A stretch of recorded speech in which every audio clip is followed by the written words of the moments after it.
하나님 말씀 신약 189쪽 사도행전 2장 42절 말씀입니다.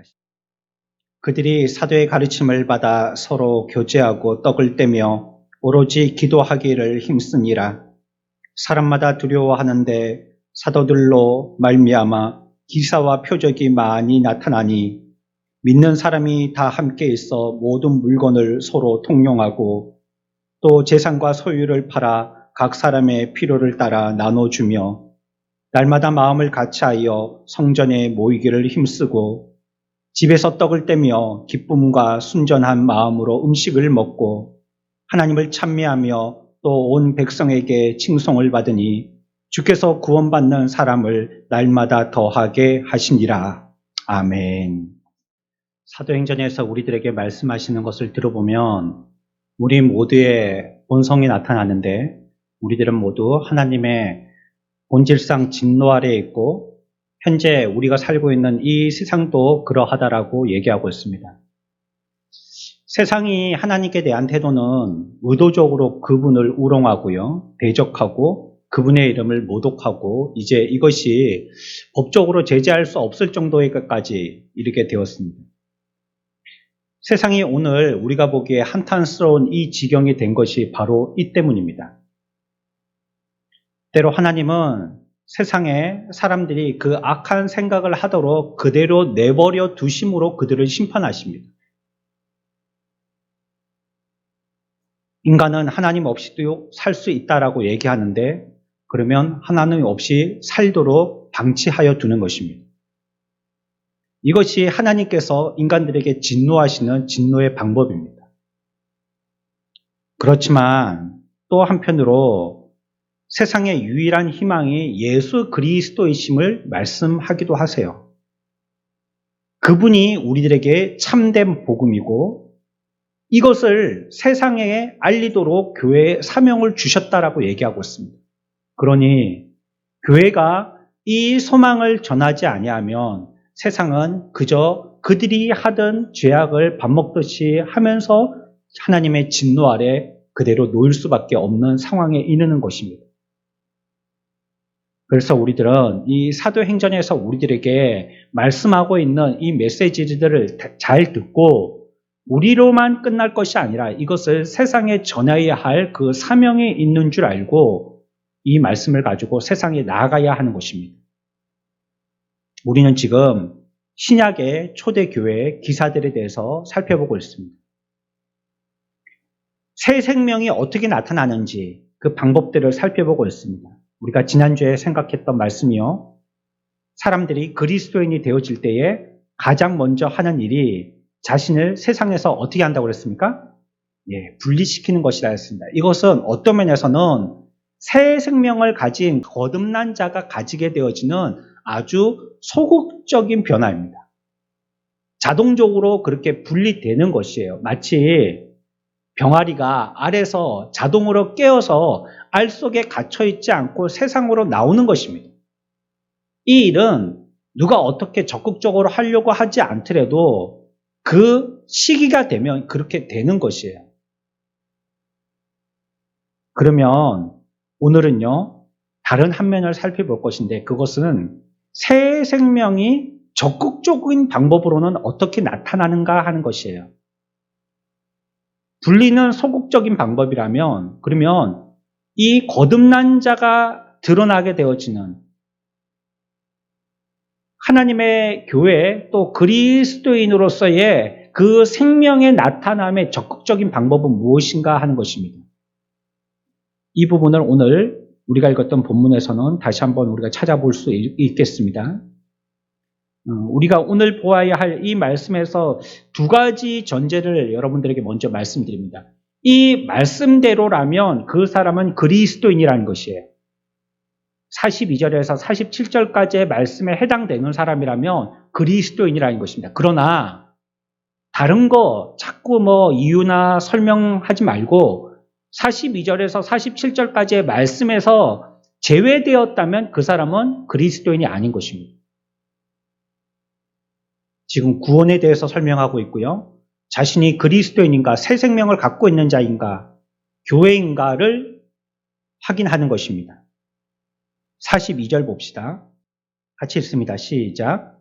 그들이 사도의 가르침을 받아 서로 교제하고 떡을 떼며 오로지 기도하기를 힘쓰니라. 굉장히 쉬운 말씀이죠.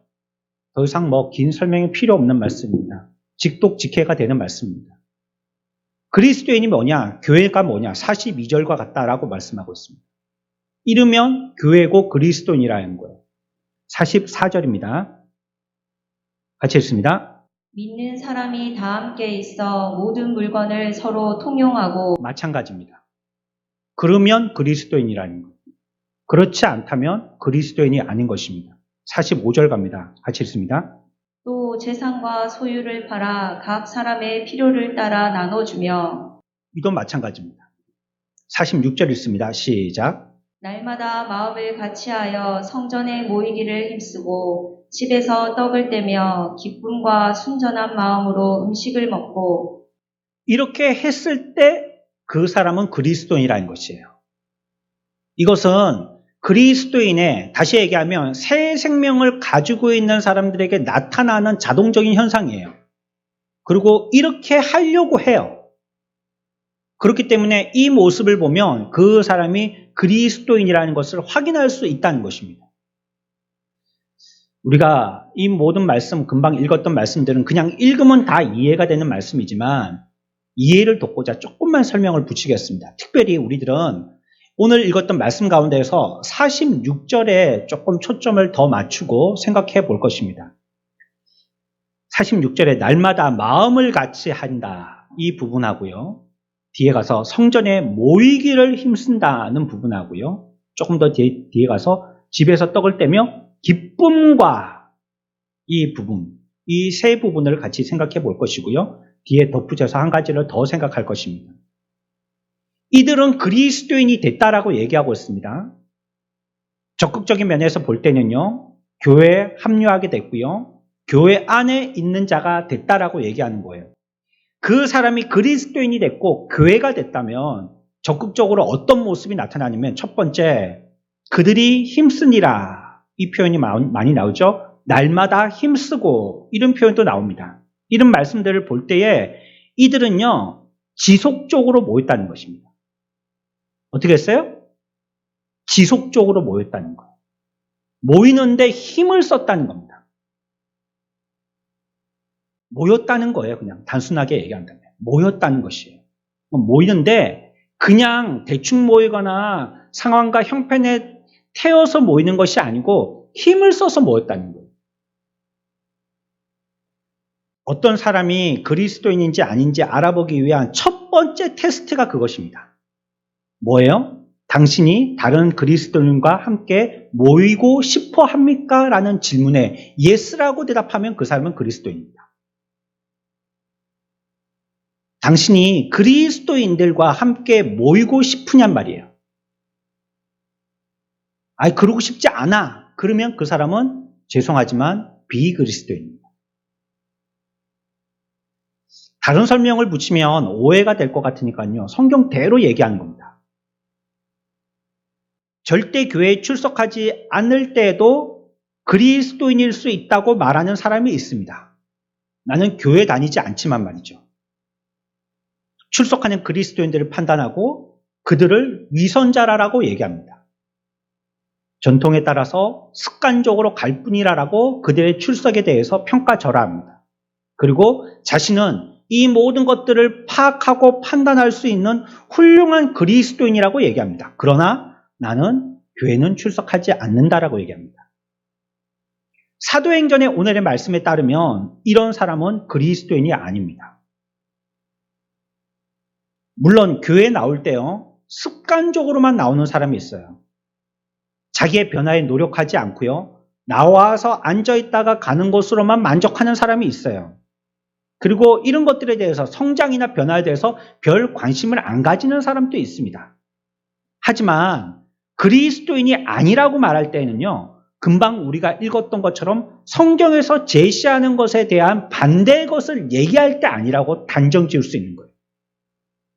변화가 조금 더디다든지 관심이 좀 덜한 걸 보고 그리스도인이 아니라고 판단할 만한 근거는 우리들에게 없어요.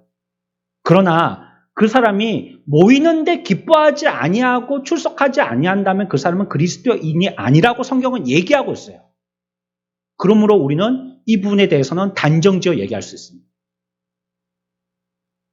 하나님이 주시는 새 생명을 가졌다는 것은요, 이 생명을 가진 사람들과 함께 모이는 것입니다. 그게 새 생명을 가진 것입니다. 말씀을 전하던 사도 베드로는요, 사람들을 모으는 데 관심이 있었던 게 아니에요.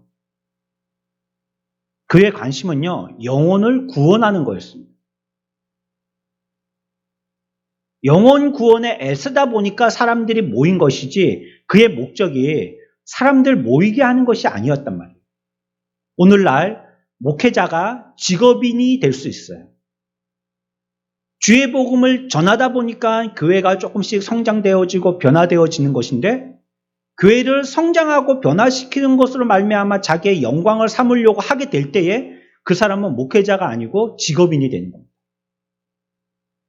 밥벌이를 위해서 사람들을 주구장창 오라고 하는 사람이 되는 거예요. 예배당에 한 번도 와본 적이 없는 사람은요, 성경의 정의상 그리스도인이 아닙니다.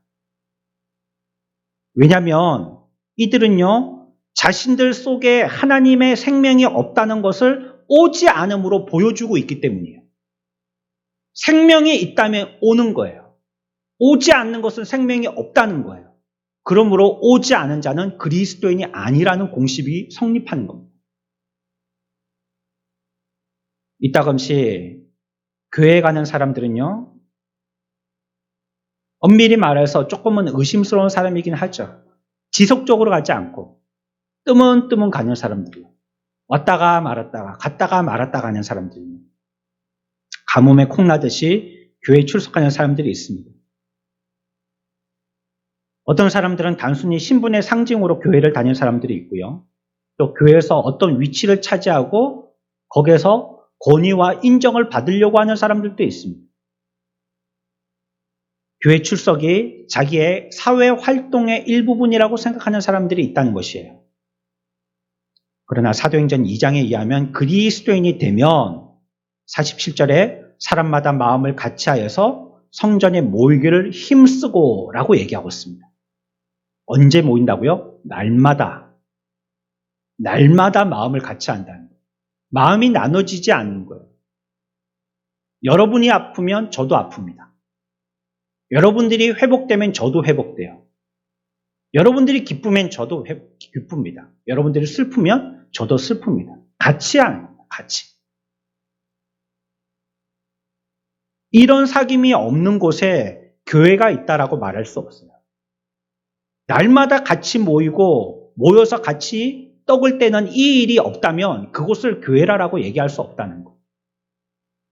그래서 첫 번째, 성경이 새 생명을 가지고 있는 그리스도인인가 교회인가를 우리들에게 적극적인 어떤 방법으로 확인해 볼 수 있게 하냐면 우리들이 지속적으로 모이는가 하는 것에 대해서 우리가 대답할 수 있어야 된다는 것이에요. 두 번째는요, 이들이 정기적으로 모일 뿐만이 아니라 모일 때 어떻게 모이냐면 즐겁게 모였다는 것이에요. 어떻게 모여요? 즐겁게 모였다는 겁니다.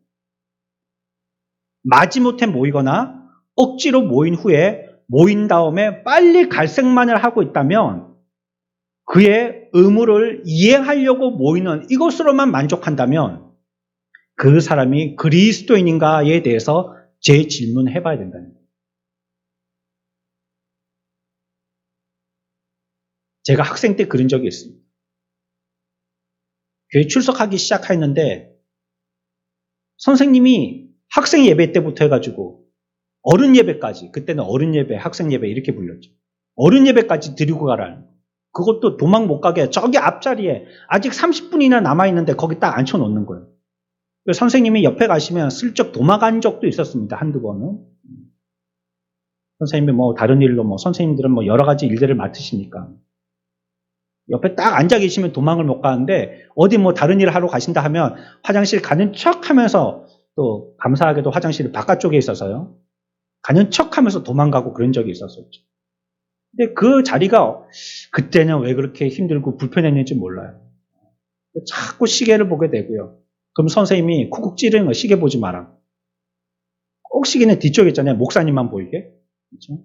시계가 여기 있다면 큰일 날 겁니다. 아마 여러분. 막 이러고 있을 겁니다. 막 이러고. 저를 보고. 저기에 있었게 망정이죠. 그래도 막 학생 때는 그런 게 있으니까 자꾸 뒤를 돌아보면서 뭐, 아이고, 이제 시간이 다 안 됐나, 다 안 됐나. 어떻게 그렇게 예배 시간이 긴지요, 저한테는. 땡 하면 그냥 뭐 목사님하고 인사도 안 하고 그냥 불이 나게 달려갔죠. 내 의무는 다 했다 하고. 이제 선생님 옆에서 내가 끝까지 예배 잘 드렸으니까 의무는 다 했다 하고 그냥 다림질 치는데 밖에 나가면 얼마나 공기가 신선한지 말이죠. 소시적에 그랬다는 거예요. 우리가 하나님 앞에 나와서 예배할 때 혹시 우리의 마음에 그런 마음이 있다면 내가 참 거듭난 자가 되었는가에 대해서 다시 한번 질문해야 된다는 거예요. 왜냐하면 오늘 보니까 이 사람들은 예루살렘의 교회 사람들은 모이는데 즐겁게 모였거든요. 왜? 힘써서 모였다 했으니까. 또 뒤에 보니까 기쁨으로 모였다 했으니까. 가끔 예배 시간에 참석하지 않는 교인에 대해서 잘못을 꾸짖는 설교를 할 때가 있어요. 이러한 설교를 들을 때에 내 사정도 알지도 못하고 성도들의 삶의 형편과 동떨어진 설교라고 비난하는 사람이 있을 수 있습니다. 하지만 이런 변명은요, 비그리스도인들이 하는 것입니다. 사람들이 어떤 강제력 때문에든지 그 말미암아 해야 되는 의무 때문에 예배에 참석하는 것이 아니라고 성경은 우리들에게 얘기하고 있습니다. 기쁜 마음으로 그리스도인들의 모임에 나가지 않는다면 우리가 정말 그리스도인이라고 얘기할 수 있느냐고 성경은 우리들에게 질문하는 것입니다. 저와 여러분들이 오늘 예배하러 나왔을 때 기쁜 마음으로 나왔냔 말이죠. 오늘이 사모되어져서 잘 준비하고 즐겁게 원근 각처에서 기쁘게 아침에 달려 나왔냔 말이죠. 주변 사람들에게 지난 모임에 오지 않았다고 비난할 필요가 없습니다. 예루살렘의 그리스도인들은요, 46절의 말씀과 같이 날마다 지속적으로 힘써 모였어요. 또 46절 끝에는 기쁨과 순전한 마음으로라고 얘기하고 있습니다. 즐겁게 나온 것입니다. 이들은 어쩜 부부와 같이 서로 떨어져 있을 수가 없었던 거예요. 떨어져 있으면 다시 모이고 싶고, 흩어져 있으면 다시 보고 싶고, 교회 밖에서 생활하는 것보다 교회 안에서 생활하는 것을 더 사모하고 그들의 삶의 태도는 그랬다는 것이에요. 바쁜 일이 없어서 오거나 신앙의 의무 때문에 오거나 그러지 않았다는 것이에요. 내가 막 오늘 가기 싫지만 일을 악물고 그냥 내가 안 가면 또 목사님 걱정하실라. 가야 되겠다. 이렇게 오지 않았다는 거예요. 자기의 최선을 다해서요. 기쁘고 즐거운 마음을 가지고 또 모임에 참여하는데 그 모든 모임에 참여하기를 힘써서 즐겁게 했다는 것입니다. 처음에 신약의 초대교회 때가 이랬고요. 또한 모든 개혁과 부흥의 시대가 다 마찬가지였습니다.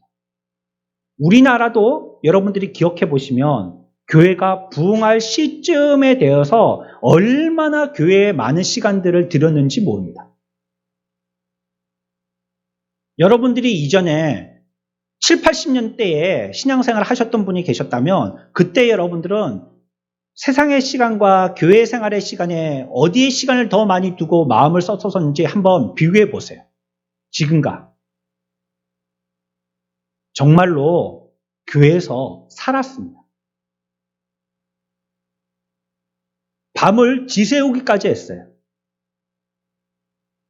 어떤 특별한 집회가 있을 요량이라면 거의 일주일을 교회에서 머물기도 했어요. 아니면 어디 특별한 장소에 가서 거기서 한 주를 보내고 오기도 했어요. 예배가 되도록 오래 지속되고 자주 모였으면 하는 소원이 우리들에게 있어야 되는 거예요. 또 예배가 있었으면 하는 우리의 마음에 소원이 있어야 되는 거예요. 그리고 그 예배가 빨리 끝나지 않기를 바라는 마음이 있어야 되는 거예요. 매일 모였고요. 모임은 몇 시간씩 계속되었죠. 하루 일과를 끝내고 서로의 집으로 순회하면서 소그룹의 성경 모임이나 구역 모임들을 했었어요. 거기서도 또 구역장님이 공부를 가르쳤었습니다. 그러니까 정말 먼 친척들은 명절에만 한 번씩 만나는데 성도들은 매일 만나는 거예요. 이 모든 것들이 형식적이고 의무감에 사로잡혀서 빨리 끝나기를 바라고 우선순위에서는 후순위로 밀린 오늘날 예배 모습과는 너무나도 큰 차이가 있는 것입니다. 지금의 우리의 예배 자세는 굉장히 세련돼 보이지만 말씀에 대한 순수함, 거기에 대한 우리의 열정은 예전 같지 못한다는 것은 분명한 것입니다. 저는 여러분들에게 그런 말을 한 번도 들어본 적이 없는 것 같아요. 목사님, 설교 시간에 제한받지 마시고 한번 설교하세요. 많은 목사님들은 이렇게 시간에 쫓겨서 설교할 때가 많아요. 특별히 우리 교회는 설교 시간이 좀 긴 편입니다. 거의 4, 50분을 하니까요. 그래도 대부분의 목사님들을 보면 시간이 딱 정해져 있는 그 시간을 지키려고 무단히도 애를 쓰세요. 그리고 어떤 목사님에게든지 성도들이 와서 목사님 설교 시간이 짧아요. 조금 더 설교해 주세요라고 얘기한 그런 목사님의 얘기를 들어본 적이 없어요. 저도 그렇고요. 우리의 모습은 과연 사도행전의 교회의 모습과 일치하냐는 말이에요. 다른 거 따지지 말고요. 오늘 성경에서 얘기하는 이 말씀의 액면과 우리의 삶을 비교해 봤을 때 어떠냔 말이에요. 일치하냔 말이에요. 예루살렘 교회는요, 본능적으로 모이기를 기뻐했어요. 그 무엇보다도 이 일이 우선이었어요. 44절에도 보면 뭐라고 말씀하고 있어요? 믿는 사람들이 다 함께 이 일에 모이기를 즐거워하고 정기적으로 모이는 이 일에 대하여서 다른 이견이 없었다는 겁니다. 여기 사람들은 모이자 하고 여기 사람들은 그건 너무 길다. 자주 모이지 말자 하고 이런 일이 없었다는 거예요. 다 같이 그랬다는 거예요. 이것이 새 생명의 표현이에요. 새 생명을 가진 자라면 이렇게 표현되어지는 거예요. 정기적으로 모이고요. 모일 때 어떻게 모여요? 즐거움으로 모이게 된다는 것이에요. 세 번째는요. 이들이 모였을 때 그 모인 모습을 살펴보면 여러 온갖 유형의 사람들이 다 모인 것이에요. 교회 출석을 특정한 사람들이라든지 어떻게 특정하게 종교에 심취한 사람이라든지 아니면 종교적인 어떤 컴플렉스가 있는 사람들에게만 어울린다라고 생각하는 사람들이 있습니다. 못난 사람들, 부족한 사람들, 약한 사람들, 어디 불안전한 사람들, 이런 사람들이 안전을 추구하고자 뭔가 그들의 결핍을 채우고자 가는 곳이 교회라고 생각하는 사람들이 있어요. 오순절에 예루살렘에 모인 사람들은 세계 각지에서 모였습니다. 5절과 9절과 10절, 11절 이렇게 조금 나누어서 읽어보겠습니다. 사도행전 2장에 5절을 읽고 9절부터 11절까지 읽겠습니다. 같이 읽습니다. 시작. 그때 경건한 유대인들이 천하 각국으로부터 와서 예루살렘에 머물러 있더니 우리는 바데인과 메데인과 엘람인과 또 메소포다미아, 유대와 갑바도기아, 본도와 아시아, 두르기아와 밤빌리아, 애국과 및 구레네에 가까운 리비아 여러 지방에 사는 사람들과 로마로부터 온 나그네 곧 유대인과 유대교에 들어온 사람들과 그레데인과 아라비아인들이라 우리가 다 우리의 각 언어로 하나님의 큰 일을 말함을 듣는도다 하고. 아멘. 전 세계에 이런 모임을 가진 적이 일찍이 없었어요. 각 나라와 지방 이름들이 다 기록되어 있죠. 온갖 유형의 사람들이 다 모였다는 것을 얘기하고 있는 겁니다. 별별 사람들이 다 모였다는 것이에요. 그러나 성령으로 인하여서 베드로의 설교로 인해서 서로 국적이 다르고 신분도 다르고 수입도 다른 사람들이 모두 하나가 되어서 힘써 모이기를 원했다는 거예요. 교회의 어떤 사람들은 사장일 수도 있고요. 어떤 사람들은 그 직장의 종업원일 수도 있습니다. 교회의 어떤 사람들은 단순 노동자일 수 있고요. 어떤 사람들은 전문직 종사자일 수 있습니다. 그뿐만이 아니라 어떤 사람은 기질적으로 굉장히 외형적인 사람이 있을 수 있고요. 어떤 사람은 좀 내성적인 사람이 있을 수 있습니다. 또 어떤 사람은 지적인 사람이 있을 수 있고요. 또 어떤 사람은 감성적인 사람이 있을 수 있습니다. 또 어떤 사람은 돈 많은 사람이 있을 수 있고요. 어떤 사람은 하루하루도 살기 힘든 사람이 있을 수도 있어요. 너무나도 다른 거예요. 그러나 그런 사람들끼리 다 한데 모이는 곳이 교회예요. 만약에 교회가 어떤 사람들의 부류로 구분되어진다면 거기는 그리스도인들의 모임인가에 대해서 심각하게 다시 한번 질문해 봐야 되는 거예요. 경상도 사람들끼리만 모이는 예배, 백인들끼리만 모이는 예배, 강남의 부자들끼리만 모이는 예배, 이런 특별한 규정되어진 형식의 모임이라면 이게 과연 교회인가라고 다시 한번 따져봐야 된다는 거예요. 배경과 기질과 능력이 전혀 다른 사람들이지만 한데 모여서 하나가 됐다는 것이에요. 사람들은 눈으로 보고 자꾸 구분해내는데요. 어떤 사람이다, 어떤 사람이다, 빨간 사람이다, 파란 사람이다, 노란 사람이다, 검은 사람이다, 자꾸 눈으로 구분해내는데요. 이런 것들을 다 극복했고 그 모임을 이어서 오늘날까지 저와 여러분들에게까지 내려오는 것이 바로 교회입니다. 보이는 것들이 다 극복돼야 돼요. 이에 대한 훌륭한 예가 고린도 전서에 나옵니다. 바울은 편지를 받는 사람들, 편지의 수신자들에 대해서 지금 말하고 있는 것입니다. 고린도 전서 1장 26절입니다. 같이 봅시다. 형제들아 너희를 부르심을 보라. 육체를 따라 지혜로운 자가 많지 아니하며 능한 자가 많지 아니하며 문벌 좋은 자가 많지 아니하도다. 아멘. 무슨 말이죠? 지금 바울이 볼 때에 고린도 교회 교인들은 어떤 사람들이냐면 어떤 사람들이요? 지혜로운 자가 별로 없는 거예요. 똑똑한 사람이 별로 없다는 겁니다. 똑똑한 사람이. 또 능한 자도 별로 없다는 거예요. 유력한 자, 세상적으로 실력자가 별로 없다는 거예요. 돈 많은 사장님이나 이런 분이 별로 없다는 거예요. 또 학식도 부족하다는 거예요. 문벌 좋은 자도 없어요. 가방줄이 짧다는 겁니다. 다들. 그래서 이들의 면을 이렇게 바울이 설명을 하고 있는데 고린도 전서에 보면 세상 사람들이 고린도 교인들을 보고 뭐라고 불렀냐면 미련하다라고 불렀어요. 그랬던 이유가 있는 겁니다. 1장 26절에서. 그렇게 얘기하고 있는 겁니다. 지혜롭지도 또한 능하지도 문벌 좋지도 않으니까 세상 사람들의 그와 반대로 능력 있고 돈 많고 머리 좋고 학벌 좋은 사람들을 볼 때는 아이고 저 사람들이 어떻다고요? 어떻게 보여요? 미련하게 보이는 겁니다. 미련한 사람. 하지만 우리는 여기에서 확인할 것이 있는데요.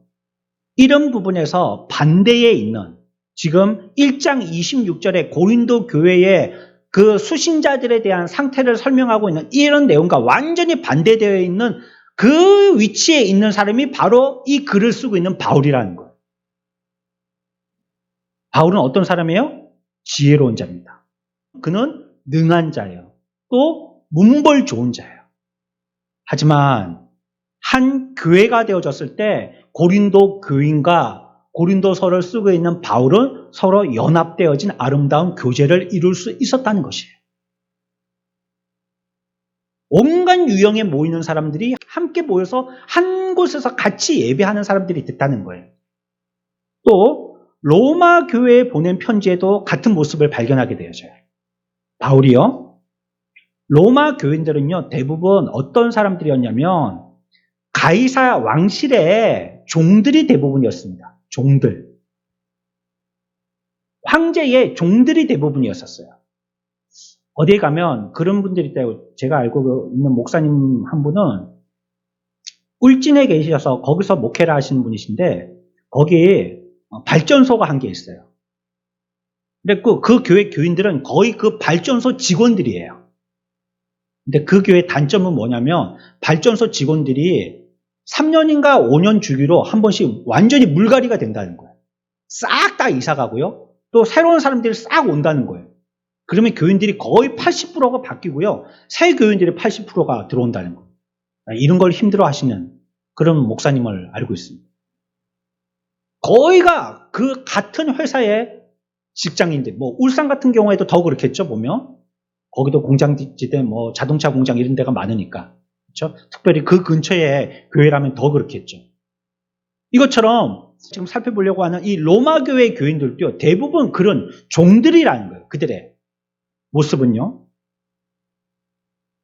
하지만 바울은 어떻습니까? 훈련받은 바리새인이고요. 헬라의 시와 문학에도 능통하고요. 로마 법에 대해서도 상당한 지식이 있는 사람입니다. 굉장히 박식하고 다식한 사람이죠. 하지만 이런 것을 전혀 갖추지고 있지 못한 종들, 무지한 사람들과 앉아서 친밀한 교제를 나눌 수 있었다는 것이에요. 왜냐? 이들에게는 교제할 수 있는 공통점이 있었기 때문이에요. 그 공통점이 뭡니까? 바로 거듭남입니다.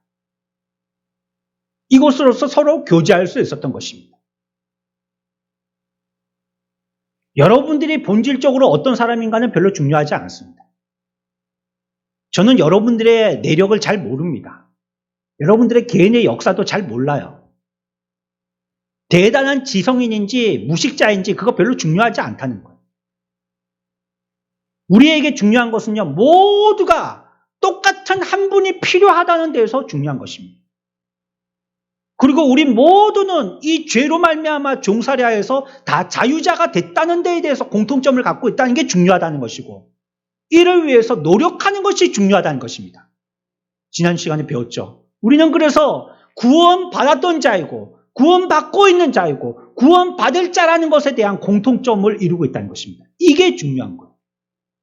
다른 것으로는 우리가 뭐다 저다 뭐 얘기할 필요가 없는 것이에요. 이 생명이 지성보다 깊고요. 이 생명이 국적보다 깊고요. 이 생명이 저 여러분들의 기질보다 깊고요. 이 생명이 여러분들이 가지고 있는 재능이나 소유보다 깊습니다. 우리에게 주신 이 새 생명 말이죠. 그래서 우리가 서로 하나가 되어질 특별한 이유는요, 이 생명 때문입니다. 이 생명이 그 사람의 삶과 소망 전체를 주관하는 것입니다. 그래서 우리가 그리스도인인가 교회인가 하는 것은요, 바로 이런 것입니다. 온갖 유형의 사람들이 함께 모여 있느냐 하는 것. 그리고 서로 분리시키지 않느냐는 것입니다. 세상과는 분리돼야 되지만 교회 안에서는 하나가 돼야 되는 것이거든요. 뭐 여자끼리 따로 모이고 남자끼리 따로 모이고 그러지 않습니다. 애들끼리 따로 모이고 어른끼리 따로 모이고 그러지 않습니다. 같이 모이는 거예요. 네 번째는요. 이러한 다양한 사람들이요, 예루살렘에 함께 모인 이유와 관련이 되어지는데요. 어떻게 해서 함께 모이게 되어졌느냐는 것인데요. 어느 누구도 이들을 갈라놓을 수 없었던 이유를 얘기하려고 하는 것입니다. 왜 이들이 이렇게 모이기를 기뻐했는지 말이죠. 그 대답은 세상에서 사자성어에서 얘기하는데요. 이렇게 말하고 싶어요. 같이 한번 해봅시다. 유유상종. 유유상종. 무슨 뜻입니까? 비슷한 것은 비슷한 것을 따른다는 뜻입니다. 비슷한 사람들끼리 서로 따르게 되어진다는 거예요. 이게 유유상종이죠. 바울은요, 에베소 교회에 보내는 편지에서 이렇게 썼어요. 에베소 4장 3절의 말씀입니다. 같이 한번 읽읍시다. 시작. 평안을 매는 줄로 성령이 하나 되게 하신 것을 힘써 지키라. 아멘. 뭐라고요? 평안에 매는 줄로 성령이 하나가 되게 하신 것을 힘써 지키라는 것입니다. 성령께서 우리를 하나 되게 하셨다면 이걸 힘써서 지켜야 된다는 것이에요. 고린도의 그리스도인들은 거듭났습니다. 하지만 그들이요, 마귀의 술책에 대하여서는 안심하고 있었던 것이 그들의 약점입니다. 구원받은 걸로 다 끝난 줄 알았단 말이에요. 너무 기쁘고 흥분된 나머지 마귀가 우리들을 어떻게 시험하고 공격할 거에 대해서는 별로 공부를 안 했던 것이에요. 그래서 몇몇 어리석은 자들은 마귀의 속임에 홀딱 넘어가 버립니다. 그래서 어떻게 하느냐? 그들의 모임이 마귀의 도구가 되어버리고 맙니다. 그 말은 무슨 말이냐면 고린도전서 1장에 보니까 바울이 이렇게 얘기합니다. 당신들이 교회인 것을 왜 알지 못합니까? 당신들은 교회입니다. 그분만, 오직 예수 그리스도 그분만이 십자가에 달려서 우리의 구원을 위해서 죽으신 유일하신 분입니다. 당신들은 바울이 옳다, 아볼로가 옳다, 게바가 옳다고 거기에 홀딱 관심이 기울어져 있지만 당신들이 그리스도인들이라면 그리스도인이라는 이유가 무엇입니까? 나는 이 파가 좋고 나는 저 파가 좋고 나는 목사님 파고 나는 부목사님 파고 나는 뭐 전도사님 파고 여러 파로 나눠져 있는데 우리를 구원시켜 주신 것은 목사님 파가 전도사님 파가 아니라 그리스도이십니다. 왜 그것을 이해하지 못하십니까? 바울이 이렇게 얘기하고 있습니다. 예루살렘 사람들은 사도의 가르침을 받아서 서로 교제하며 떡을 떼면서 기도하기를 왜 그렇게 전혀 힘썼습니까? 답은 간단하죠. 한 가족이기 때문입니다. 이들은 같은 생명을 가졌기 때문입니다. 성령으로 거듭났고 하나님의 생명에 이들의 영혼에 들어왔기 때문이에요. 하나 된 가족의 구성원들이 되어서요. 함께 모인 사람들이 됐기 때문인 것입니다. 세상 사람들은 뭐 좋아합니까? 돈 좋아하고요. 성공 좋아하고요. 먹는 거 좋아하고요. 술 좋아하고요. 야, 요즘에 왜 이렇게 프로에 술 먹는 프로가 많이 나오는지요? 술 먹는 게 이제 예사가 됐어요.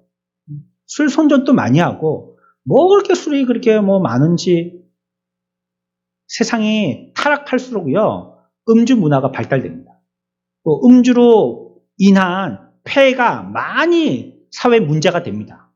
오늘날 또 음주 운전 보십시오.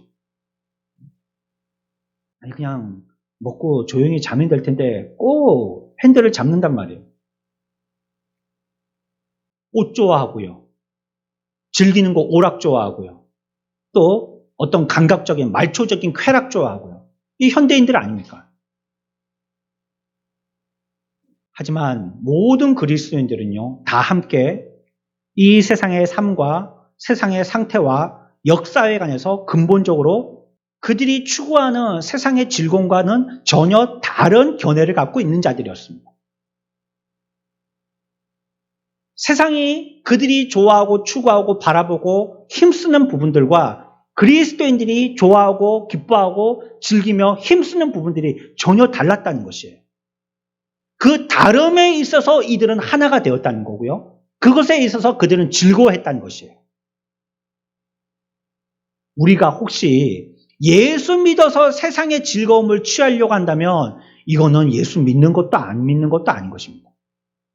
예수 믿어서 돈 많이 벌고 예수 믿어서 성공하고 예수 믿어서 성공한 거 가지고 술 먹고 예수 믿어서 성공한 거 가지고 육체의 쾌락을 즐기고 그러려고 그런 다음에 그 사람은 그리스도인도 아닌 사람도 아니라는 거예요.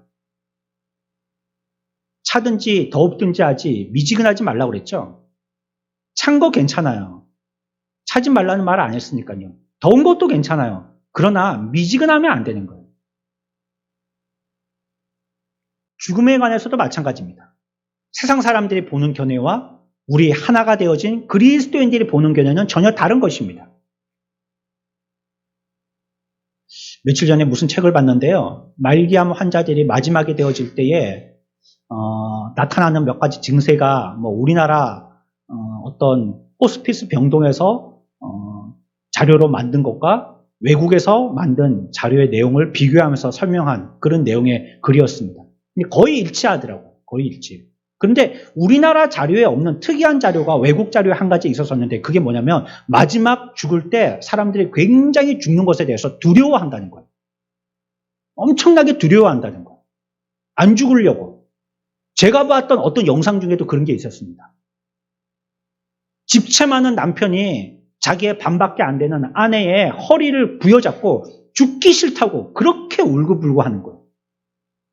이제 며칠 남지 않은 걸 자기가 알았나 보죠. 죽기 싫다고. 무서워서 못 죽겠다고.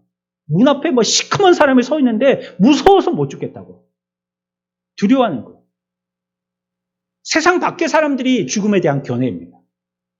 그러나 우리는 죽음에 대한 새로운 다른 견해를 가지고 있죠. 그런데 이 보는 견해가 하나라는 거예요, 우리는. 이렇게도 보고 저렇게도 보고 다양한 견해가 아니고 우리가 보는 죽음에 대한 견해는 한 가지라는 거예요. 그리스도인은 눈으로 볼 수 없는 세상, 그 세상이 이 세상보다 훨씬 중요하다는 것에 대해서 한 가지라는 거예요. 다른 말을 하지 않는 겁니다. 한 가족이고 우리들은 한 새 생명을 가지고 있기 때문에 우리가 추구하는 견해는 한 가지인 겁니다. 우리는 이 진리를 반드시 생각해야 됩니다. 예전에 교회 밖에 있었을 때는 딴 견해를 가지고 있었습니다. 그러면서 딴 짓을 하고 살았어요. 세상 사람들이 추구하는 것을 우리들도 그 뒤통수 보고 따라 살려고 했다는 거예요. 그러나 새 생명을 가지고 있는 그리스도인들은 그런 삶을 살아서는 안 되는 것이에요. 우리가 어떤 생각을 가지고 있느냐가 저와 여러분들의 미래를 지배합니다. 그렇다면 여러분이 이 세상에서 같은 미래를 가지고 있는 사람들, 이 사람들과 시간을 함께 하고 싶은 생각이 드는 것은 지극히 당연한 것입니다. 나와 말이 안 통하는 사람하고 앉아있는 것은 굉장히 괴롭죠. 1분 1초도 너무 불편한 거죠. 뭐 맛있는 것도 별로 그 맛이 무엇인지 느끼지 못하죠. 그냥 집에 가서 물 말아 먹는 게 훨씬 맛있고 편하죠. 앞에 있는 사람들이 불편하면 말이죠. 밥이 진짜 코로 들어가는지 입으로 들어가는지 알겠어요? 하지만 이와 같은 미래를 가지고 있고 같은 생각을 가지고 있고 같은 뜻을 갖고 있는 사람들과는 같이 하고 싶은 거예요. 이것은 너무나도 당연한 것입니다. 그리스도인들은 더 이상 소망 없는 사람들이 아니고요. 더 이상 혼자 버려진 사람들이 아닌 것입니다. 우리는 그리스도로 말미암아 하나가 되어진 사람들이에요. 그것이 새 생명을 가지고 있는 교회, 바로 그리스도인이라고 부르는 것입니다. 예루살렘의 그리스도인들이 날마다 마음을 같이 할 수 있었던 것은 이 세상의 것을 넘어서요, 더 큰 것을 바라보고 있었기 때문이에요. 이것에 대해서 하나가 되어서 하나를 주목하고 있었기 때문입니다. 우리는 이 세상에서 함께 여행을 하고 있는 나그네고 같은 순례자들입니다. 다 같은 길을 가고 있고 한 목적지를 향해서 가고 있는 자들입니다. 그러나 무엇보다도 그리스도인들은 같은 구원주로 인하여서 기뻐하는 자들이에요. 바로 이 사실이 궁극적으로 그리스도인들을 한데 모이며 이들을 하나 되게 하는 것입니다. 우리가 한 마음과 한 뜻이 되고 한 말을 할 수밖에 없는 이런 태도를 보이게 되어지는 것이 우리의 주님께 대해서 우리의 삶이 어떤 태도를 보이느냐, 그의 관계에서 우리들은 어떤 관계의 삶을 살고 있느냐, 이것으로서 우리들은 하나가 되는 것이에요. 뭐 음식이나 색깔이나 취향이나 이런 것들은 조금씩 다르다 할지라도 주님께 대한 우리의 태도와 주님께 대한 관계에서는 우리들은 일치한다는 거. 그리스도인들이라면 나의 나된 것은 하나님의 은혜라고 고백하는 것입니다. 자신은 아무것도 아니고 전혀 자랑할 것이 없다는 것을 깨달은 사람입니다. 내가 무엇을 할 수 있다라는 생각을 내려놓는 사람입니다.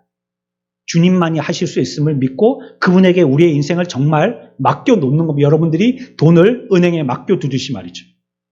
전적으로 믿고 우리의 인생을 그분께 맡겨두는 것입니다. 우리는 교만했다는 것을 하나님 앞에 고백해야 되고요. 우리들의 이와 같은 내가 내 인생을 주관하려고 했던 이 삶이 그리스도인이 되면서 산산이 깨져버려야 되는 것이에요.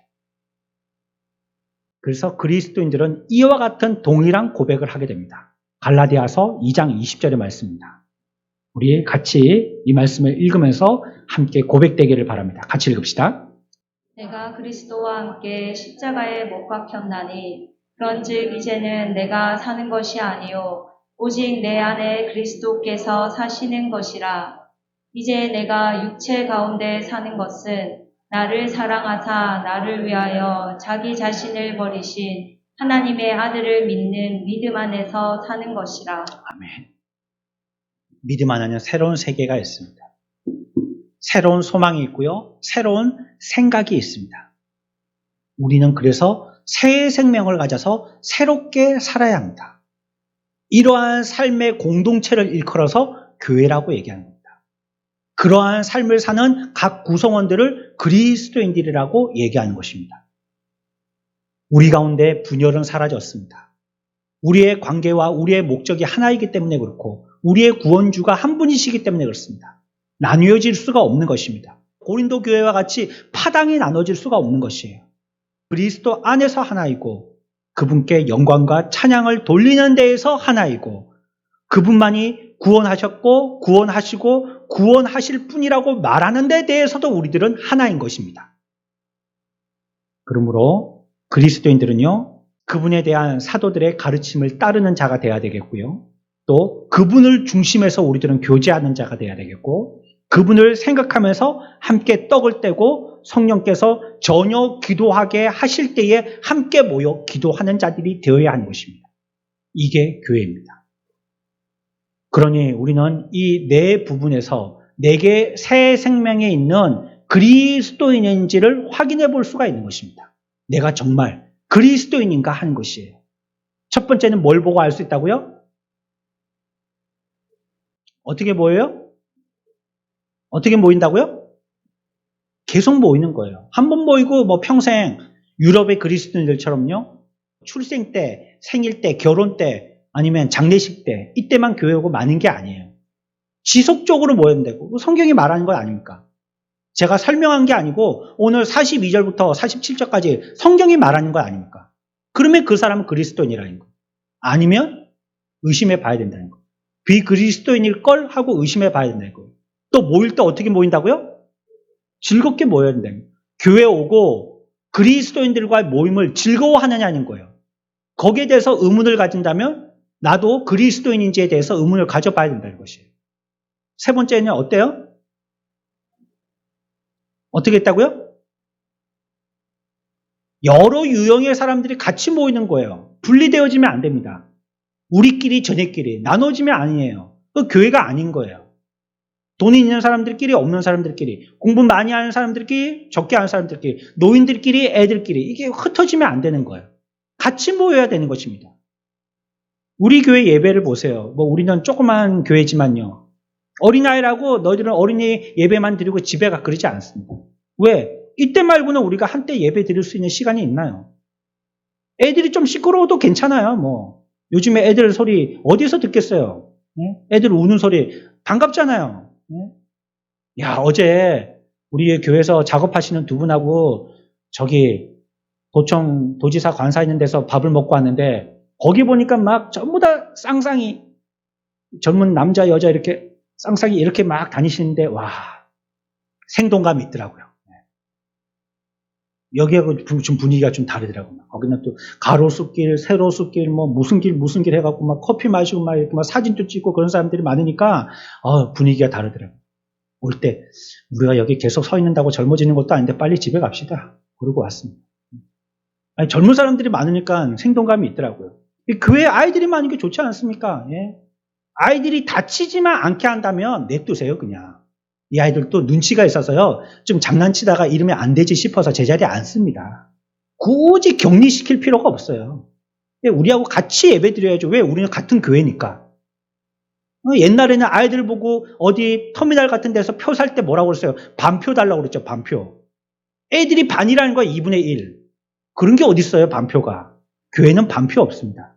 다 하나의 온전한 교회입니다. 그러니 우리는 다 같은 교회가 된 것이에요. 그러니 교회는 내가 그리스도인이 됐다는 말은 이 교회가 참교회가 됐다는 말은 뭐예요? 온갖 모습의 사람들이 다 같이 섞여서 모여 있는 겁니다. 여기는 흑인도 있을 수 있고요. 백인도 있을 수 있는 것입니다. 다 같이 모여 있는 것이에요. 네 번째는요. 뭐가 교회고 뭐가 새 생명을 받은 적극적인 표현이라고요? 그런 사람들끼리 저절로 모이게 된다는 거예요. 그런 사람들은 그런 식으로 하나의 목적을 두고 그렇게 모이게 된다는 거예요. 유효상종하게 된다는 것입니다. 다행스럽게도, 너무나도 다행스럽게도 저와 여러분들은 교회가 되었습니다. 그렇다면 성령이 우리들에게 이와 같이 은혜를 주셔서 교회되게 하셨다면 우리는 어떻게 해야 된다고요? 이것을 힘써 지켜야 된다. 교회됨을 지켜내야 된다는 것입니다. 혹시 여러분들이 교회된 것으로서 허리띠를 풀어버리면 고린도 교회와 같이 될 위험이 많습니다. 하나 되게 하신 것을 또 나뉘게 하려고 사탄 마귀는 어떻게 해서든지 장기를 쓸 겁니다.